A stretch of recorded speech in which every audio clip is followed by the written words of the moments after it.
کچھ فرقے وہ ہیں کہ جنہوں نے اتنا بڑھایا، آج کسی سے محبت کی، کسی مذہبی شخصیت سے، کسی اسلامی ذات و شخصیت سے محبت کی، تو محبت پہ اتنا غلو کیا کہ جو مقام نہیں تھا، جو مقام اللہ نے نہیں عطا کیا، اس مقام سے بڑھا دیا، افراط کا شکار ہوئے اور گمراہ ہوئے۔ کچھ تفریط کا شکار ہوئے، کچھ فرقوں نے یہ کیا کہ جو خوبی اللہ نے عطا کی تھی اس خوبی کو تسلیم نہیں کیا، بلکہ اس خوبی میں خامیاں نکالی، نقص نکالے، کمیاں نکالی، اس کو گھٹا کر بولنا شروع کر دیا، گھٹا کر بتانا شروع کیا، تو گویا اللہ کی نعمت کا انکار کیا انہوں نے۔ جنہوں نے بڑھایا انہوں نے اللہ پر تہمت لگائی کہ جو اللہ نے مقام دیا نہیں ہے وہ مقام کی طرف ان کی نسبت کر دی، اور جنہوں نے گھٹایا تو انہوں نے گویا نعوذ باللہ من ذالک اللہ کے مقام و مرتبہ دینے میں نقص پیدا کیا، اللہ کے دینے کا انکار کیا، اللہ کی عطا کا انکار کیا، اللہ کی بنائی بھی اور عطا کردہ چیز میں نقص اور خامی بتائی اور کمی بتائی، تفرید کا شکار ہوئے، وہ بھی گمراہ ہوئے۔ اور اعتدال پر ایک ہی جماعت رہی کہ جس نے جتنا اللہ نے دیا اس کو تسلیم کیا، نہ انکار کیا نہ بڑھایا۔ اور وہ اعتدال والی جماعت کون سی ہے؟ وہ ہم اہل سنت و جماعت۔ اب اعتدال والی جماعت تو آپ کو پتہ چل گئی کہ وہ ہم ہیں۔ اللہ تعالیٰ نے اپنے نبی کو جو مقام دیا ہم نے اس مقام سے نہ بڑھایا نہ گھٹایا۔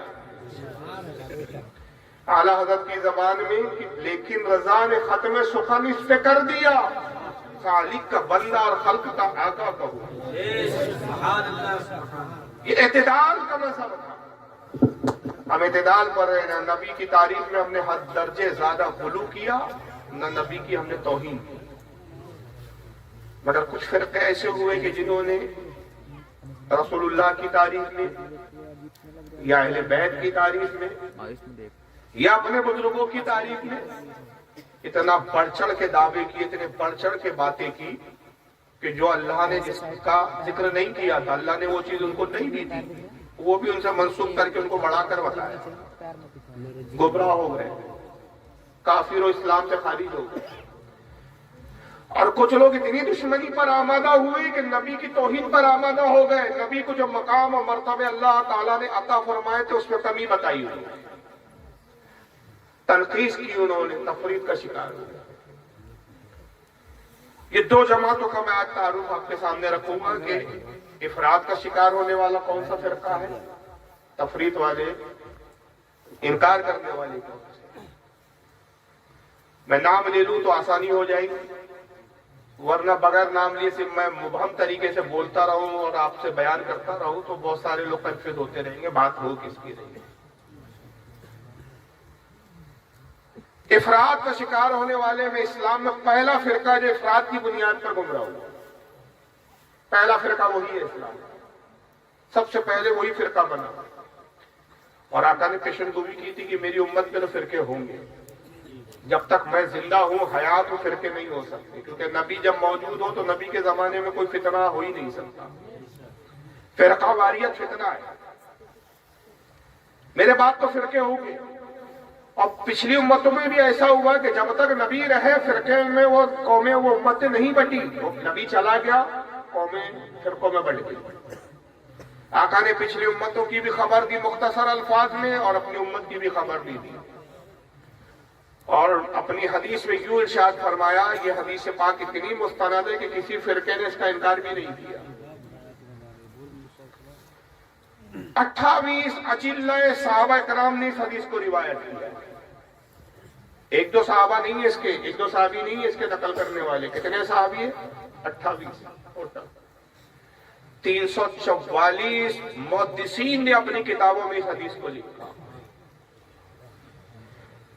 344 میں ان محدثین کی بات کر رہا ہوں جنہوں نے حدیث کی باضابطہ کتابیں لکھی، باضابطہ ان کتابوں میں اس کا ذکر کیا جو حدیث کی کتابیں، ورنہ پھر تصوف کی کتابوں میں بھی حدیث ہے، سیرت کی کتابوں میں بھی حدیث ہے، اس کو اگر چھوڑ دیں تو اس کو بھی اگر شامل کر دیں تو حوالے اور بڑھ جائیں۔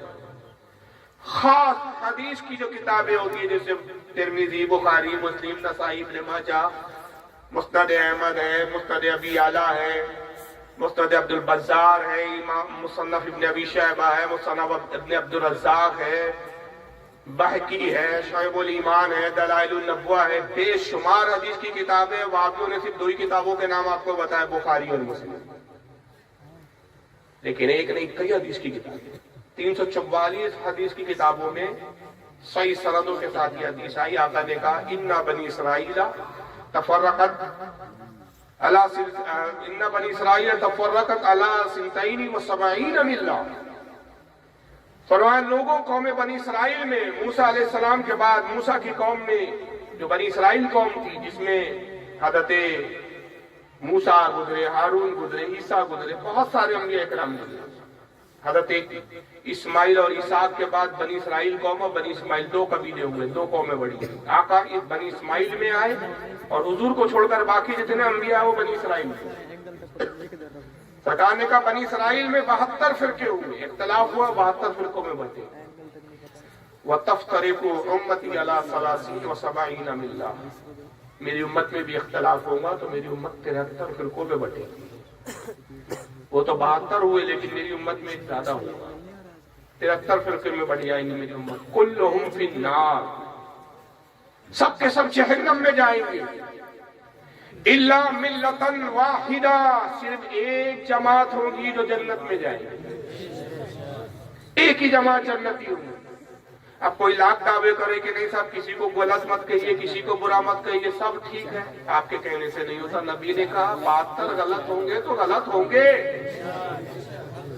آپ دن بھر ایک تسبیح لے کے بیٹھ جائیں اور کہیں کہ ملاؤں کی باتیں ہیں یہ کہ یہ غلط وہ غلط، یہ کافر وہ کافر، یہ گمراہ وہ گمراہ، یہ بد مذہب وہ بد مذہب، یہ سب ملاؤں نے اپنی دال روٹی روزی روٹی کے لیے یہ سب بنا رکھا ہے. نہیں سب جنت کے، سب مسلمان، سب مسلمان. آپ تسبیح پڑھتے رہیں، آپ کے کہنے سے نہیں ہوگا، ہوگا وہی جو مصطفیٰ نے کہا ہے. اور اس لیے ہوگا کہ پتھر پر لکھی ہوئی تحریر کو مٹانا ممکن ہے، لیکن میرے آقا کی زبان اقدس سے جو جملے نکل گئے اس کو لوٹانا اور پلٹانا ممکن نہیں ہے. کیونکہ میرے آقا جو کہتے ہیں خود کہتے نہیں ہیں، وہ دہن جس کی ہر بات وہی خدا، وہ دہن جس کی ہر بات وہی خدا، اس کی نافذ حکومت پہ لاکھوں سلام.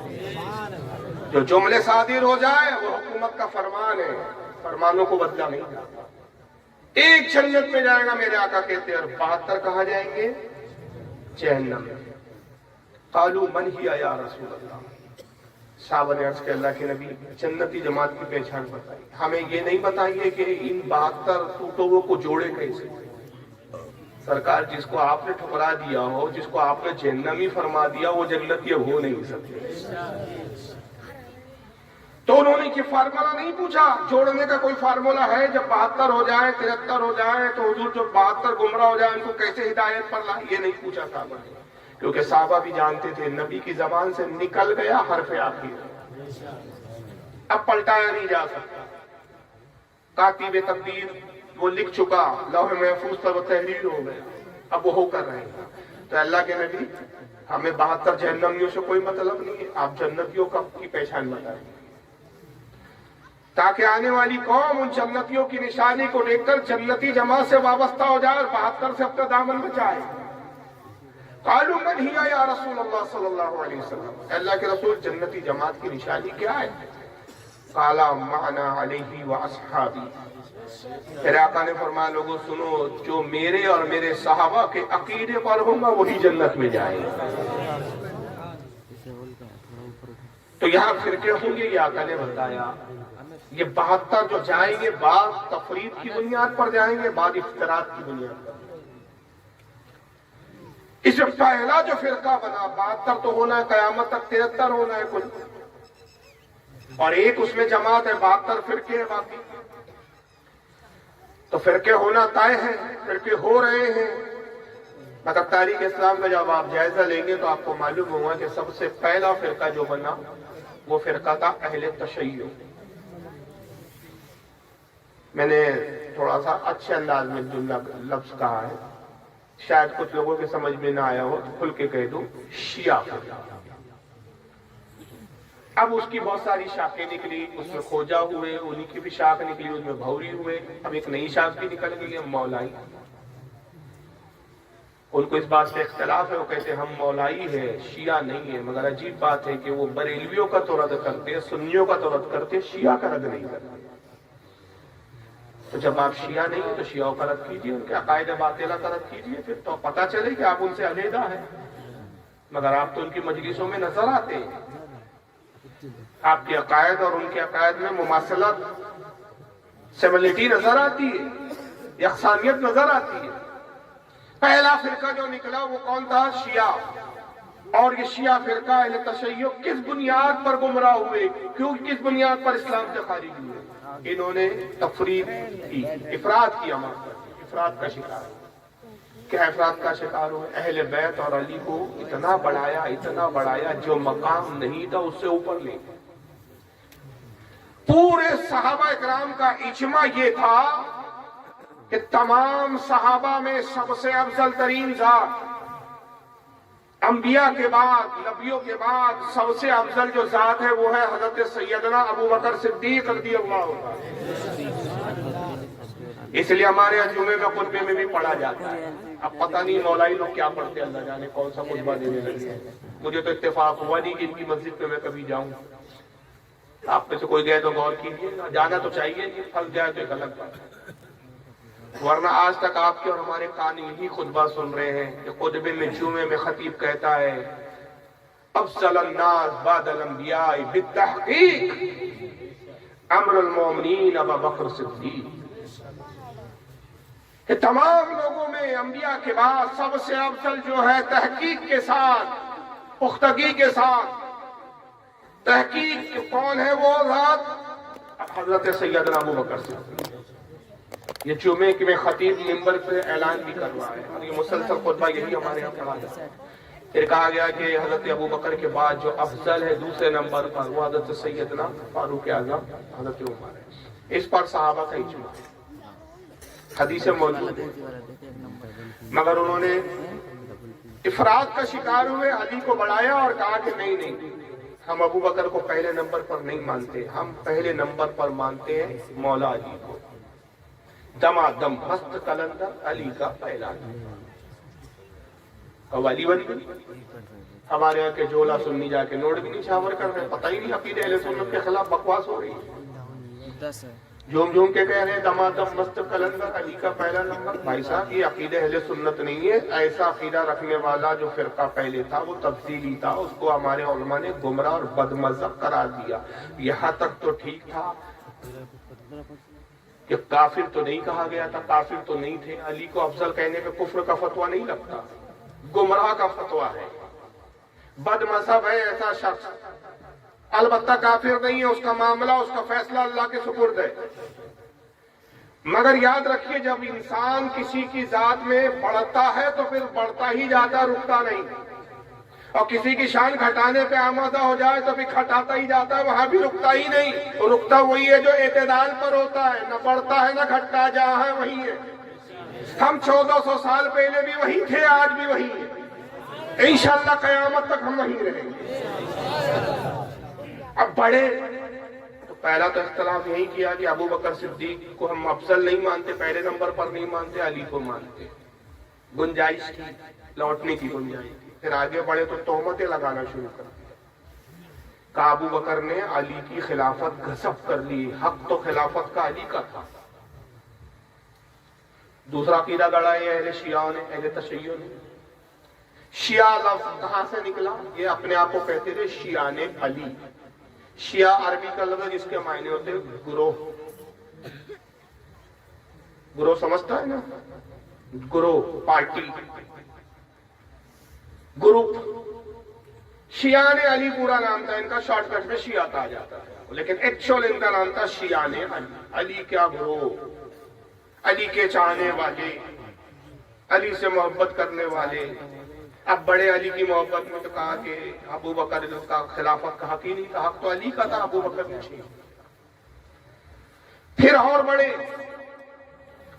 اور بڑھتے بڑھتے یہ کہا کہ معاذ اللہ نعوذ باللہ اصل قرآن تو علی نے جمع کیا، اصل قرآن تو علی کے پاس ہے۔ ابو بکر نے جو قرآن مسلمانوں میں رائج کیا، جو قرآن مسلمانوں میں دیا، یہ ڈپلیکیٹ قرآن ہے۔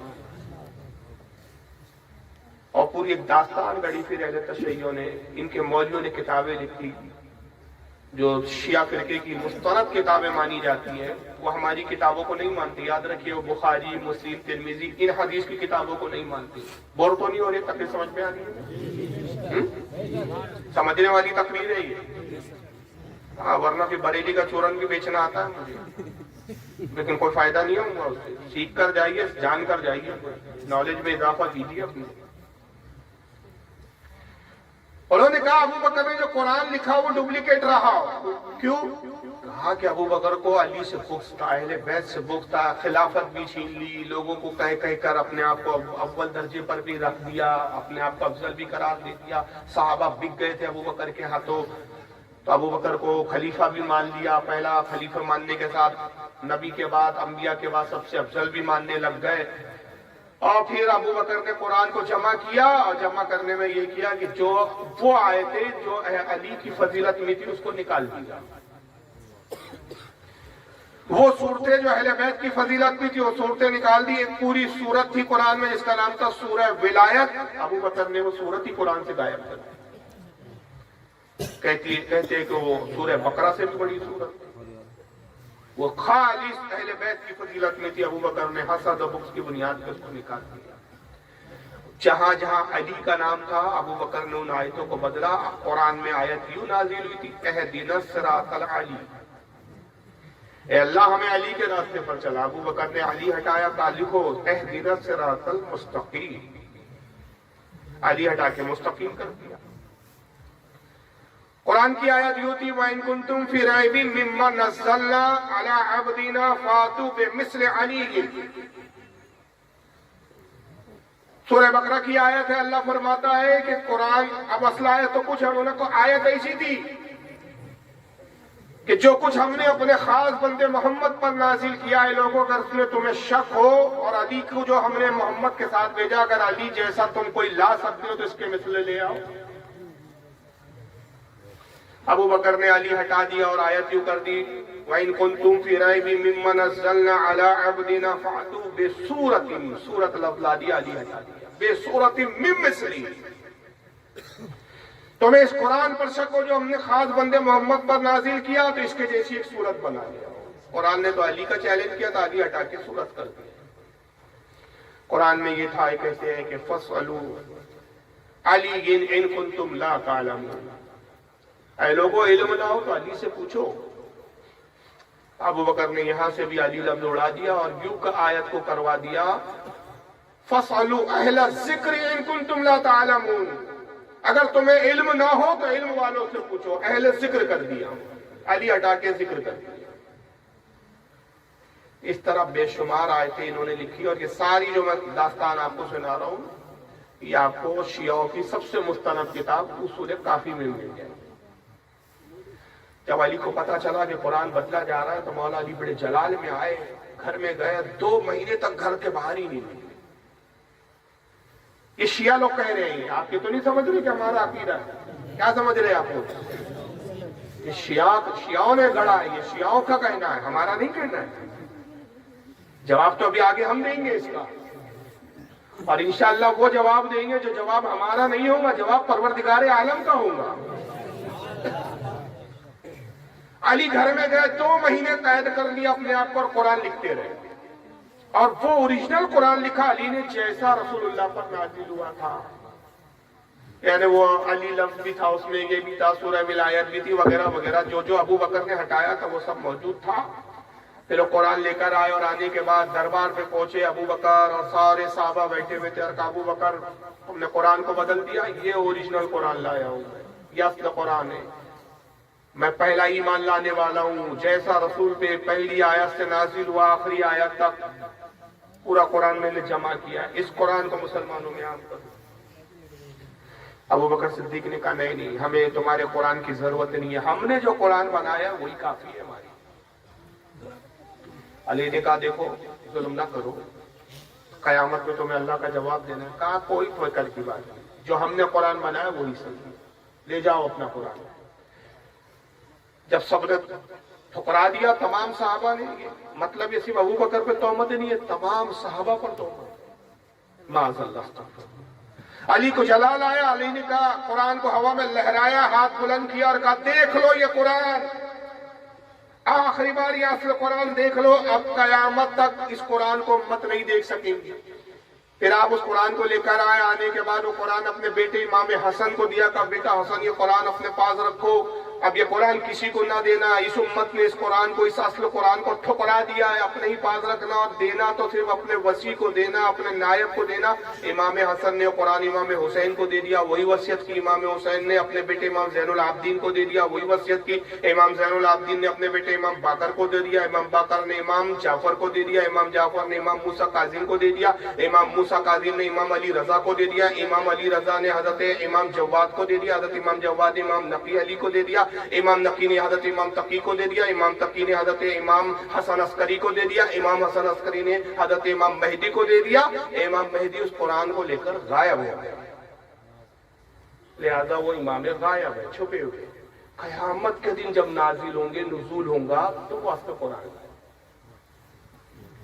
آپ جو پڑھ رہے ہیں، آپ کے گھر میں جو قرآن ہے، میرے گھر میں جو قرآن ہے، پوری دنیا میں جو قرآن ہے، یہ وہ ابو بکر کا بنایا ہوا ڈپلیکیٹ نقلی قرآن ہے۔ اصل قرآن کس کے پاس ہے؟ امام مہدی کے پاس ہے۔ یہ داستان ہے، ان کی کتاب مستند، ان کی مستند کتاب، ہمارے نزدیک تو مستند بھی نہیں ہے، کچرے کے ڈھیر میں ڈالنے کے لائق ہے، بلکہ کچرا بھی شرما جائے کہ کہاں ہمیں ڈال دیا۔ ان کی مستند کتاب اصول کافی، ان کی مستند کتاب ناسخ التواریخ، ان کی مستند کتاب عبد الفرید، ان کی مستند شیعوں کی کتاب، ان کے بڑے بڑے علامہ ہیں، ملا باقر مجلسی کی حیات القلوب، حق الیقین، بحر الانوار، ایسی یہ شیعوں کی جو کتابیں، ان کتابوں میں داستان لکھی ہوئی۔ مگر بڑا کہانی میں ایک عجیب ٹویسٹ آ گیا، اللہ جب کسی قوم کو ذلیل کرتا ہے تو اسباب پیدا کرتا ہے۔ آج تک میں کتابوں میں پڑھتا آ رہا تھا ایسے تشیع کی، اور یہ ساری کتابیں جس کے میں نے نام لیے میرے گھر میں اوریجنل موجود ہے، پی ڈی ایف کی بات نہیں کر رہا ہوں، میں ہارڈ کاپی کی بات کر رہا ہوں۔ اصول کافی اوریجنل ہے۔ یہ ساری کتابیں ساتھ میں اس لیے لے کر نہیں گھوم سکتے کہ ساری کتابیں جو تو اتنا وزن ہو جائے گا کہ بیگ اٹھانا مشکل۔ چلو بیگ اٹھانے والے تو لوگ مل جائیں گے آپ کو، جو آتے ہیں لینے وہ اٹھا بھی لیں گے۔ فلائٹ والے اجازت نہیں دیتے، 15 کلو سے زیادہ لے جا نہیں سکتے، اب الاؤڈ ہی نہیں، تو مجبوری ہوتی ہے کہ کتابیں میں ساتھ نہیں لے جا سکتا ہوں۔ لیکن میں جلسوں میں اعلان کرتا ہوں، چیلنج کرتا ہوں کہ جس کو شک ہو، جب چاہو ہاتھ کنگن کو آرسی کیا، بازو سے بازو ملا کر بیٹھ جاؤ۔ اگر آپ چیلنج کریں مجھے، میرے چیلنج پہ ایکسپٹ کریں، تو یہ کتابیں لا کے آپ کے سامنے دھر دوں کہ آپ کی کتابوں میں لکھا ہے۔ لیکن کہانی میں ٹویسٹ کیا آیا، اللہ نے ان کو کیسے ذلیل کیا۔ اس وقت پاکستان کے ایک مولوی صاحب اٹھے، ابھی میں ان کا ویڈیو دکھا رہا ہوں، دعویٰ کیا کہ ہمارے پاس 4 اماموں کے اوریجنل قرآن کے نسخے ہیں۔ اب اگر کوئی یہ میری داستان پہ یقین نہیں کرتا، بہت سارے شیعہ آپ کو ایسے ملتے ہیں کہ بڑے فریبی ہوتے ہیں۔ جب اگر کوئی آپ کسی شیعہ کو پکڑے بھی لے اور کہے کہ صاحب آپ تو یہ عقیدہ رکھتے ہیں معاذاللہ کہ قرآن اوریجنل نہیں ہے، کہے گا جھوٹ بولتے ہیں آپ کے مولوی، چلیے ہم اپنے گھر میں آپ کو لے کے چلتے ہیں۔ گھر لے جائیں گا، قرآن نکالیں گا، کہیں گا دیکھیے وہی قرآن ہے جو آپ پر الگ ہے، تو آپ بھی کہیں گے ہاں یار قرآن تو وہی ہے، کبھی چھپا ہوا جو ہمارا وہی چیز ہے، الحمد سے شروع ہو رہا ہے والناس سے ختم ہو رہا ہے، سورتوں کی ترتیب بھی وہی ہے، آیتیں بھی وہی ہے، زیر و زبر بھی نہیں بدلا ہوا، بالکل ہو بہو وہی ہے، سیم ایز اٹ از ہے، کچھ فرق نہیں ہے۔ تو یار ہمارے مولوی جھوٹ کیوں بولتے ہیں یار؟ یہ فاروق رضوی آئے اتنے دور سے، اتنے خرچے کے ساتھ بلائے گئے، جھوٹ بول کے گئے، ہم کو گمراہ کرنے آئے تھے۔ ہمارا آدمی اس وقت کنفیوز ہو جاتا ہے۔ لیکن اللہ کا شکر و احسان ہے کہ اللہ تعالیٰ نے ایسے ذرائع اس وقت مہیا کروا دیے کہ ان کے وہ عیب جس پر امتیں یقین نہیں کرتی اب کھل کر سامنے آنے لگے، دکھانے میں اور بتانے میں ہم کو آسانی ہوتی ہے۔ تھوڑے دیر کے لیے اگر آپ یہ مان لیں کہ میں نے جو داستان اہل تشیع کی سنائی فرضی سنا دی، میں نے الزام لگا دیا، چلو بولتا ہوا مولوی آپ سن لو کہ ان کی بولی سے آپ کو خود سمجھ میں آ جائے گا کہ کیا کہا جا رہا ہے۔ یہ ہے مولوی شبیر حسن عیسیٰ، پاکستان کے چھوٹے موٹے مولوی نہیں ہے، کسی مسجد کے چھوٹے موٹے خطیب نہیں ہے، زہرا اکیڈمی نام کی ایک اکیڈمی چلاتے ہیں، اس کے جنرل سیکرٹری ہے، شیعہ علماء کونسل کے پریسیڈنٹ ہیں یہ پاکستان، بہت بڑی پوسٹ پر ہے یہ شیعوں کی، بڑے بڑے چینلز پر آتے ہیں اور یہ اپنا کارنامہ سنا رہے ہیں. اب ان کی زبانی سن لیجیے.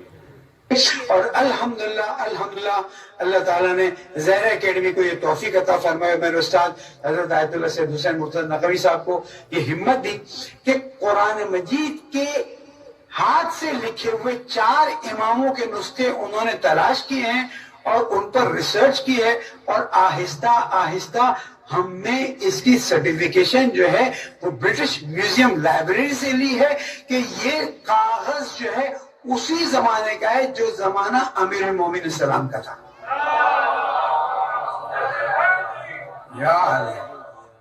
یہ اللہ تعالیٰ کا احسان ہے. میں اللہ تعالیٰ کا شکر ادا کرتا ہوں کہ زہرا اکیڈمی نے، ویسے تو اللہ تعالیٰ نے کرم کیا کہ جن کے نام کی تھی وہ برکتی برکتیں ہیں، لیکن تاریخ کا یہ کام آپ کو آگے چل کے بتائے گا. میں یہاں سے اس وقت بیان کرنے کی پوزیشن میں نہیں ہوں، ورنہ اہل سنت کے ساتھ ہمارے اختلافات ایک دم سے کھڑے ہو جائیں گے اور ہم پھر اس کو حل نہیں کر سکیں گے. اس لیے کہ اس وقت تو دشمن ڈھونڈ رہا ہے وہ ایک چھوٹی سی چیز مل جائے اختلاف کی، اس کو ایسا دھماکہ کر دیا جائے.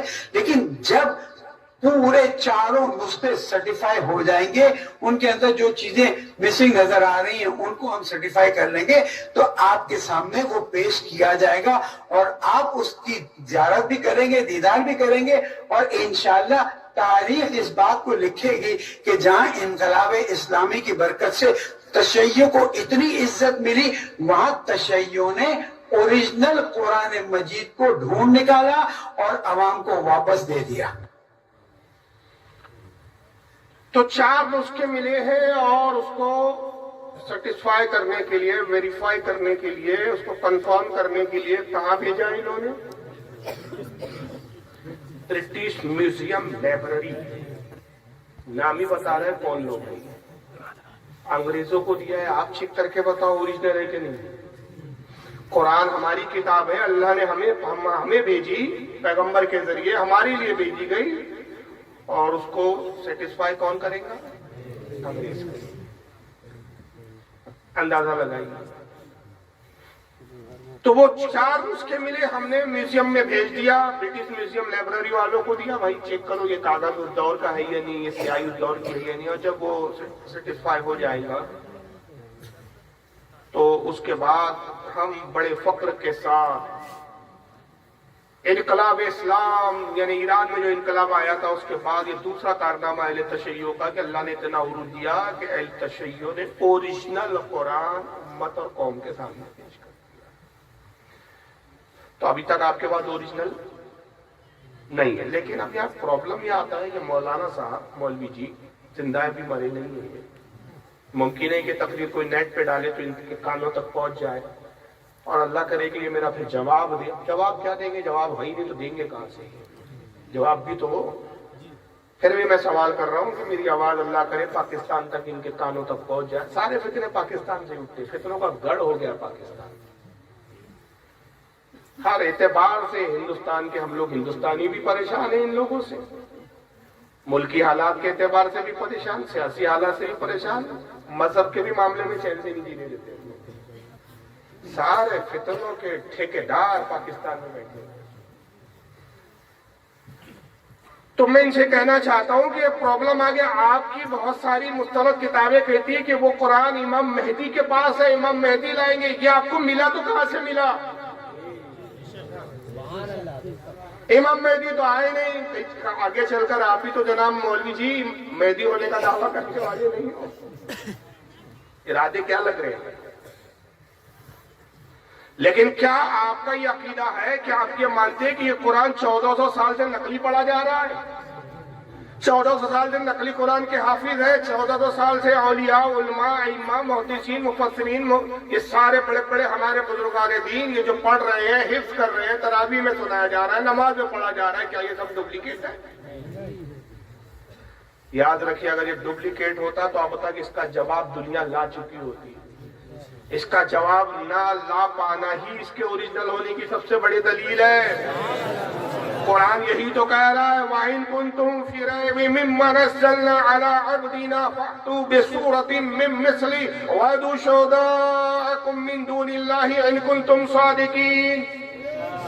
اے لوگوں، اگر تمہیں اس بات میں شک ہو کہ یہ جو قرآن عظیم ہم نے اپنے خاص بندے یعنی محمد صلی اللہ علیہ وسلم پر نازل کیا یہ اللہ کی طرف سے نہیں ہے، تو اس کی جیسی ایک صورت تو ملا، اس کی جیسی صورت تو لے آؤ، اور اللہ کو چھوڑ کر جتنے تمہارے حوالی موالی، جتنے تمہارے اچکے چھچورے، سب ایک ہو جاؤ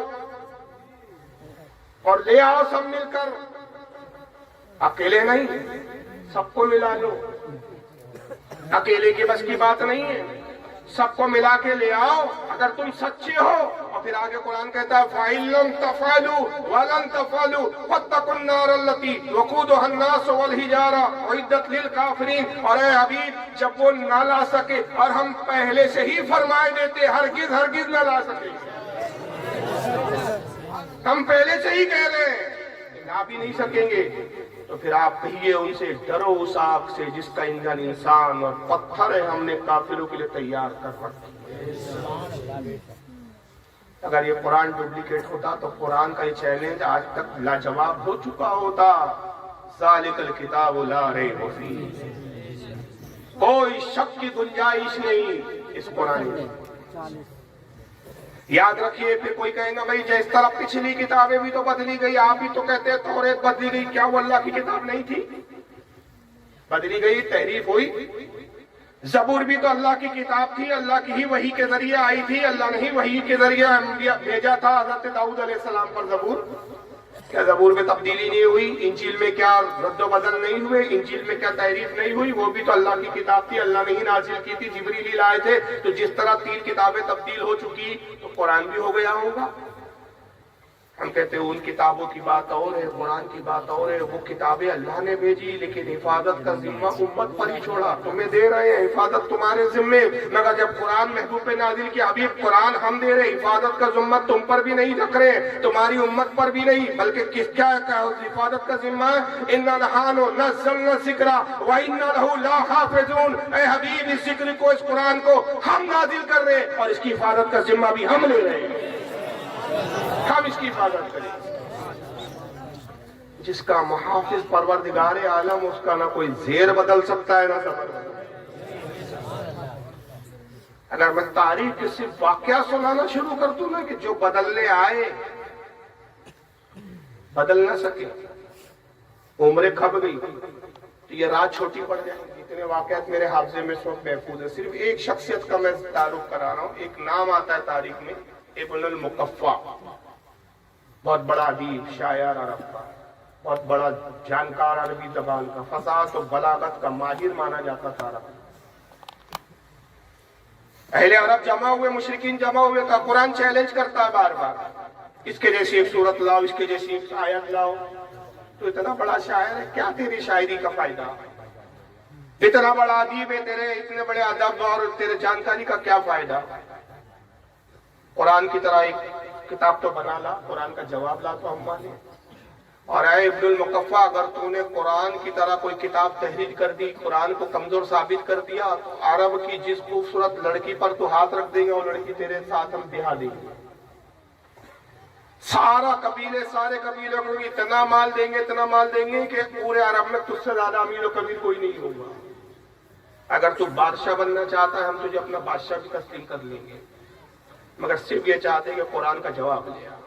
اس نے کہا کون سی بڑی بات ہے، میں تو اسے قرآن دیکھا نہیں تھا، میں اتنا بڑا شاعر، اتنا بڑا ادیب، فی البدی شعر کہتا ہوں، زبان پر، اس کی زبان کی نوک پر شعر ہوتے تھے، گفتگو اشاروں میں کرتا تھا، شعر بنانے کے لیے سوچتا نہیں تھا، اس کی زبانی سے شعر نکلتے تھے۔ کہا میرے لیے کون سی بڑی بات ہے، مجھ سے بڑا پورے روئے زمین پر کوئی فصیح و بلیغ شاعر نہیں، لاؤ قرآن کتاب کی کون سی کتاب ہے، لاؤ مجھے دو، مگر ایک شرط ہے میری، مجھے ایک ایسی تنہائی کی جگہ دو کہ جہاں کوئی مجھے پریشان نہ کرے، کوئی ڈسٹربنس نہ ہو، شہر سے باہر ایک میرے لیے محل تعمیر کرو، کچھ خدمت گزار ہو، 1 مہینے کی مہلت دو، جو قرآن جتنا بڑا لائے ہو نا، تو جتنی بڑی کتاب، اس سے 3 گنا بڑی کتاب میں اس کے جواب میں لکھ کے دو۔ ابن المقفع میں دعویٰ کیا، قوم بڑی خوش ہو گئی، مشرکین بڑے خوش ہوئے، بھائی دعویٰ کیا ہے اس نے تو اس کے لیے آسان ہے، قوم راضی ہو گئی۔ ایک محل تعمیر کیا گیا، محل مکمل ہوا، اس کو وہاں داخل کیا گیا، محل میں کاغذوں کے انبار دے دیے گئے، قلم و دوات دے دی گئی، خادم دے دیے گئے، وہیں اس کے لیے حاجات اور پاخانہ پیشاب کا انتظام کر دیا گیا کمرے سے. خادموں کو لگا دیا گیا بھائی کھانا وقت پہ دے دیا کرو, جب بلائے فوراً حاضر ہو جایا کرو. ایک دو روز خادم آتے رہے, پھر خادموں سے کہا دیکھو ایک کام کرو, کئی بار ایسا ہوتا ہے کہ میں کچھ سوچ رہا ہوتا ہوں, لکھ رہا ہوتا ہوں, اچانک تم آ جاتے ہو اور میرا ذہن منتشر ہو جاتا ہے, بات ذہن سے مس ہو جاتی ہے, نکل جاتی ہے. تم کبھی بھی آ جاتے ہو, ایسا کرو کہ جب کھانے کا وقت ہو تو میرے پاس مت آیا کرو, کھانے کی پلیٹ جو ہے وہ دروازے کے نیچے سے کھسکا دیا کرو, میں کھا لوں گا, کھا کے پلیٹ خود واپس کر دوں. دروازہ کھٹکھٹانے کی ضرورت نہیں, تھی میرے سامنے آنے کی ضرورت ہے. بالکل مجھے سکون اور اطمینان چاہیے, کان چاہیے. خادموں نے کہا ٹھیک ہے, تو جیسا آپ کو کھانا پکایا جاتا تھا وقت پر وہ پلیٹ کھسکا دی جاتی. کمرے کا دروازہ بند ہے, دروازہ کھلتا نہیں. کچھ دنوں تو پلیٹ گئی, کھانے کے بعد خالی پلیٹ واپس آتی تھی, کچھ دنوں بعد پلیٹ جاتی تھی, پلیٹ واپس نہیں جاتی. خادم روز نئی پلیٹ کھانے کی اس کو کھسکا دیا کرتے تھے, لیکن وہ پلیٹ واپس نہیں آتی. اب خادم کو بڑی تاکید کی تھی, پریشان, کیا بات ہے کہ کوئی ہلچل محسوس نہیں ہوتی, کہیں زندہ ہے یا مر تو نہیں گیا. پلیٹ جاتی ہے واپس نہیں آتی. کل پیشاب پاخانے کا انتظام تو کمرے میں ہی تھا, مطلب اٹیچ باتھ روم تھے اس کے, اس وقت اٹیچ باتھ روم اور لیٹرین تھی اس وقت, جیسے آج کل فیشن چل بھی رہا. یہاں تک کہ عرب کے لوگ ایک دن کا انتظار کرنے لگے. خادم بھی پریشان ہے کہ آخر ہلچل کی کوئی آواز نہیں. ایک ماہ جب جیسے تیسے گزرا, سارے عرب کے لوگ جمع ہو گئے کہ ابن المقفع میں اس ایک مہینے میں قرآن سے بڑھ کر 3 گنا کتاب لکھی ہے, ہم وہ کتاب لائیں گے اور مسلمانوں کے سامنے رکھیں گے, یہ لو تمہارے قرآن کا جواب لے آئے. گئے, دروازہ کھٹکھٹایا, دروازہ نہیں کھلا. خادموں سے پوچھا کیا بات ہے, کہا کہ حضور ایک عرصہ ہو گیا, کچھ ہی روز کھانا وغیرہ کا یہ سب معاملہ تھا, اس کے بعد تو کھانے کی پلیٹ جاتی ہے واپس نہیں آتی, کوئی آواز نہیں, کوئی ہلچل نہیں, ہم نہیں جانتے زندہ ہے کہ مر گیا, کیا پتا. ہم کو تاکید کی تھی دروازہ کھٹکھٹانا نہیں, اندر آنا نہیں, تو ہم حکم کی پابندی کر رہے ہیں, پتہ نہیں زندہ بھی آئی ہے. دروازہ توڑ دیا گیا. دیکھنے والے دیکھ کر حیران ہے, پورے کمرے میں کاغذ کا انبار لگا ہوا ہے, مڑے ہوئے کاغذ رکھے ہوئے. ابن المقفع کی داڑھی بڑھ چکی ہے, بال بکھرے ہوئے, ناخن بڑے ہوئے, کئی دنوں سے نہایا نہیں ہے, ہاتھ میں قلم و دواد ہے, کاغذ اٹھاتا ہے, پاگلوں کی طرح کچھ بڑبڑاتا ہے, پھر لکھتا ہے, پھر پڑھتا ہے, پھر موڑتا ہے, کاغذ کو پھینک دیتا ہے, پھر دوسرا کاغذ اٹھاتا ہے, پھر کچھ لکھتا ہے, پھر پڑھتا ہے, پھر موڑتا ہے, پھینکتا ہے, کاغذ کو موڑ موڑ کے پھینک کے انبار لگا دیا. اب دیوانوں کی طرح بڑبڑائے جا رہا ہے, کوئی ہوش نہیں, کون کھڑا ہے, کیا کھڑا ہے. لوگوں نے ہلایا ڈلایا, ابن المقفع ہوش میں آؤ, یہ کیا حال ہے, کچھ لکھا کہ بس کاغذ ہو کے انبار لگا دیے. اس نے کہا بدبختو, یہ کون سی کتاب لائے. میں نے جب اس کو کھولا اور پڑھا بسم اللہ الرحمن الرحیم, تو بسم اللہ کا جواب لکھنے بیٹھا. 1 مہینہ ہو گیا بسم اللہ کی بے کا جواب نہ لکھ سکا. ما ھذا کلام البشر, یہ کسی انسان کا کلام ہو ہی نہیں سکتا. بے شک نعرہ تکبیر, نعرہ رسالت, نعرہ غوثیت, عظمت قرآن, نعرہ تکبیر. 1 مہینے میں بسم اللہ کا جواب نہ لا سکا تو پورا قرآن کا کیا جواب لکھے. تو اگر یہ کتاب اللہ کی کتاب نہ ہوتی, ابن المقفع جیسے ادیب اس کا جواب نہ چکے. اور یہی نہیں, قرآن کی حفاظت اللہ تعالیٰ نے اپنے ذمے لی, اس لیے اس کا جواب نہیں لایا جا سکتا, نہ اس کو بدلا جا سکتا, نہ رد و بدل کیا جا سکتا ہے. لیکن ہو سکتا ہے کہ پھر کوئی چالاک آدمی آپ کو ایسا مل جائے ہو کہ کیا بات کرتے ہو یار, قرآن کیوں نہیں بدلا جا سکتا, ہم بدل کے دیتے ہیں. قرآن نے صرف بدلنے کی بات کہا نا, کہ تم اس کو بدل نہیں سکتے, ہم حفاظت کر رہے ہیں, ہم تمہارے اللہ کی. بھائی کیا پرابلم ہے, ڈسٹرب لگ رہا ہے سب معاملہ, بات ہے کیا, بتائیے. ہاں میں آ رہا ہوں بھائی, اپنے موضوع پہ آ رہا ہوں, بہت دیر بولوں گا, آپ مت ٹینشن لیجیے, میں اپنے موضوع پہ آؤں گا, آپ ٹینشن مت لیجیے, میں برابر ترتیب سے چل رہا ہوں. تو بات کہاں تھی بھائی, ہاں تو قرآن کا حفاظت جب تمہارے رب نے ذمہ لیا تو ہم بدل کے دکھائیں گے. کوئی صاحب آئے, انہوں نے قرآن لکھا, کوئی کر سکتے, زیر کی جگہ جبر کر دیا, پیش کی جگہ کچھ اور لکھ دیا, یہ لو ہم نے بدل دیا. کیا آیت ہے؟ الحمدللہ رب العالمین کر دیا ہم نے، جو زیر ہٹایا پیش لگا ذالک الکتاب، ہم نے ذالکل کا زبر ہٹا کے زیر کر دیا ذالک الکتاب۔ ارے بھائی میننگ ہمیں نہیں معلوم میننگ کیا بدل رہی ہے، بدل دیا نا زیر و زبر بدل۔ تم تو بار بار تمہارا مولوی چیختا تھا نہ زیر بدل سکتے نہ زبر بدل سکتے، لو سارے زیر زبر بدل دیا، میننگ بدل رہی ہے، ہمیں اس سے مطلب نہیں، بدل تو دیے گا ہم نے، کیا کر لیا تمہارے رب؟ کہاں حفاظت کی قرآن کی؟ جب ہم بدل رہے تھے تو ہمارا ہاتھ سن ہوا، فالج مارا ہمیں۔ ارے ہم تو قرآن جلا رہے تو کچھ نہیں ہو رہا ہے، جلا رہے ہیں نا قرآن۔ اور یہ اسلام کی حقانیت ہے کہ آج تک ہم نے رامائن نہیں جلائی، ہم نے بائبل نہیں جلائی، ہم نے گیتا نہیں جلائی۔ وہ ایک مسلمان کا ایک ویڈیو نہیں دکھا سکتا آج بھی کہ کسی نے بائبل کو جلایا ہو، کسی نے گیتا کو جلایا ہو۔ یہ قرآن جلا رہے ہیں۔ جلانا اس بات کی دلیل ہے کہ تم خود اقرار کر رہے جواب نہیں لا سکتے۔ مطالبہ تو جواب لانے کا ہے، جلانے کا تھوڑی ہے کہ جلا نہیں سکتے۔ کاغذ تو دنیا کا ہے، کاغذ تو انسانوں نے بنایا ہے، انسانوں کی بنائی ہوئی چیز کو فنا ہے، نفس کلام کو تھوڑی فنا ہے۔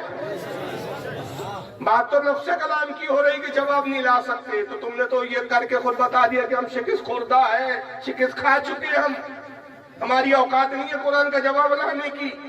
تو تم نے بزدلی کا مظاہرہ کیا، اب چلو کسی ہوشیار نے زیر زبر بدل دی، یہ لیجیے ہم نے بدل دیا، کچھ نہیں کر سکا تمہارے رب نے۔ مگر قربان جائیے اللہ تعالیٰ کے، رب جب حفاظت کا یہ اعلان کرتا ہے تو عربی میں اور بھی لفظ حفاظت کی آتے، حفیظ بھی لفظ آتا ہے، حفیظن بھی فرما سکتا تھا، لیکن وہ حافظون فرمایا۔ اِنَّا نَحْنُ نَزَّلْنَا الذِّكْرَ وَإِنَّا لَهُ لَحَافِظُونَ۔ حافظ کی جمع حافظون، حافظون فرما کے اشارہ کیا گیا کہ قرآن کو تم کیسے بدلو گے؟ یہ اوراق بدل سکتے ہو، اس کی سیاہی بدل سکتے ہو، اس کے زیر و زبر بدل سکتے ہو، اس کے کتابت بدل سکتے ہو، لیکن ہم مسلمان مومنوں کے سینوں میں قرآن ایسا اتار دیں گے کہ سینے پہ نقش قرآن کو تم کیسے بدل پاؤ گے؟ اتنے حفاظ پیدا کر دیں گے کہ ماں پیٹ سے بھی پیدا ہوں گے کچھ ایسے شخصیات جو ہم اپنی قدرت کا مظاہرہ کریں گے۔ جب ہم حفاظت پر آ جائیں تو ایک ایسا بھی بچہ تاریخ میں پیدا ہو کہ ماں پیٹ سے پیدا ہو جائے اور 3-3.5 سال کی عمر میں ماں انگلی پکڑ کر جب استاد کے پاس لے جائے، استاد محترم پڑھائیں اس بچے کو، استاد کہے پڑھو بیٹا بسم اللہ الرحمن الرحیم، تو بچہ پڑھنا شروع کرے بسم اللہ الرحمن الرحیم، الحمدللہ رب العالمین الرحمن الرحیم مالک یوم الدین، پڑھتا رہا بچہ، پڑھتا رہا، 1 پارہ ختم، 2 پارے ختم، 3 پارے ختم، 4 پارے ختم، 18 پاڑیاں پڑھ کے بچہ خاموش۔ استاد نے کہا بیٹا پڑھو، اماں تمہاری امی تو کہہ رہی تھی اس کو قرآن پڑھاؤ، تم تو 18 پاروں کے حافظ ہے، یہ 18 پارے کے استاد سے دیکھے، کہا کسی سے نہیں سیکھا حضور، جب میں اپنی ماں کے شکم میں تھا میری والدہ جھاڑو اور پوچھا لگاتی تھی، گھر کی صاف صفائی کرتی تھی، گھر کے کام کاج کرتی تھی، ساتھ میں قرآن کی تلاوت کرتی تھی، میں اپنی ماں کے شکم میں قرآن کی تلاوت کو سن کے یاد کر لیتا تھا۔ جب 18 پارے تک میری والدہ پہنچی، اس کے بعد میری ولادت ہو گئی تو ماں کے شکم میں نے 18 پارے حفظ کر لیے۔ کون ہے یہ تاریخ کا بچہ؟ یہ ہمارے سرکار غوث اعظم شیخ عبد القادر جیلانی رضی اللہ عنہ۔ ہم ایسا حفاظت کا ذمہ لیتے ہیں کہ ماں پیٹ سے بھی حافظ بنا کر پیدا کرتے، تو قرآن نہیں بدلا جا سکتا۔